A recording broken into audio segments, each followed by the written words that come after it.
I want to spend some time talking about this morning are the benefits of getting up there in the helicopter. The benefits of getting up there and looking at the big picture.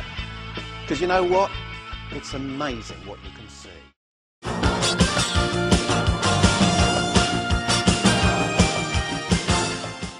Now, I don't know about you, but I hate magic tricks. I really can't stand them. And when I think about why, I guess it's because you can never work them out, can you? And when you do find out how they're done, you feel such a fool, don't you? Because they're always so simple. And how does the magician do that? What he does, of course, is to get you to focus on the detail.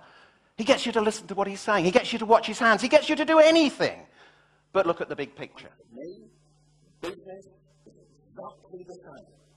It conspires every day to focus into the detail, into the mud and the bullet. I've got to share with you. I was doing this a little while back to about 400 people. And at this point, a guy in the audience put his hand up and said, "Excuse me? Excuse me? But that helicopter's a hooey and the noise is an Apache." So no helicopter experts here today. I travel the world. I come across lots of companies, big ones and small ones. And an awful lot seem to subscribe to the Christopher Columbus School of Management. Do you know the one? He left, but he didn't know where he was going. When he got there, he didn't know where he was. When he got back, he didn't know where he'd been. And he did that 3 times in 7 years. Purpose of your business. What's your business? A list of 31 markets that at this moment are growing. You know, there's a basic rule of business. Sell to people who've got money. Because you know what? Please do not listen, even for a nanosecond. Because you know what? There is so much you can do to grow your business that will cost you not a penny. You're probably getting an access to that customer that is better than you've ever had before. Go in with an attitude of mind that you're going to upsell. You're actually going to come away with more business than you've ever had before. I learned this some years ago. I used to have a company in France run by a French guy named Guy Lemerios.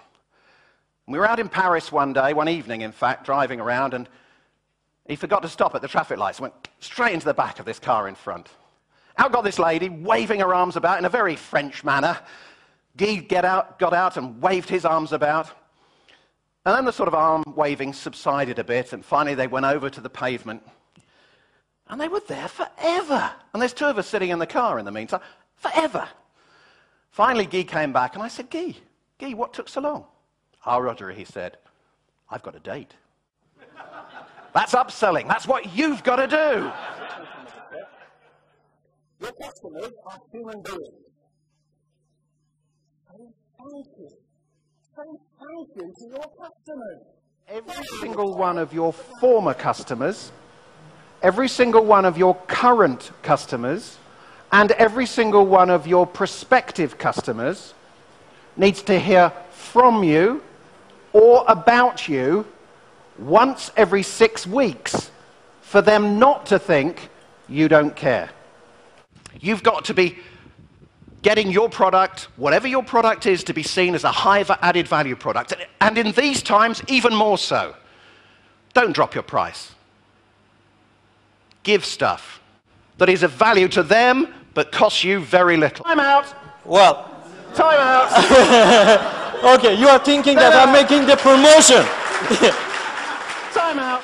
Detailed person that makes sure everything is done and dusted and tied in a neat ribbon and will not let the team move on until everything is and prospect for business.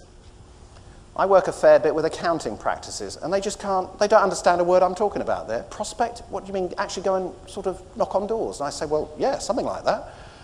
You cannot assume, you cannot have the luxury anymore of assuming customers are going to come to you. If you look at the J.D. Power Index in the USA of vehicle quality and reliability, the top 3 cars are Japanese and you're number 4.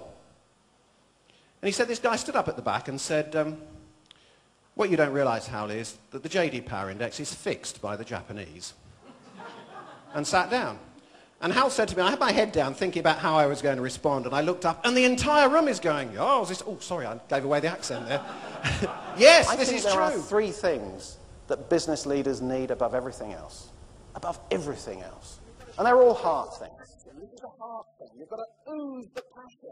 It's got to come out of the pores of your body. Now, Trinidad's full of passion.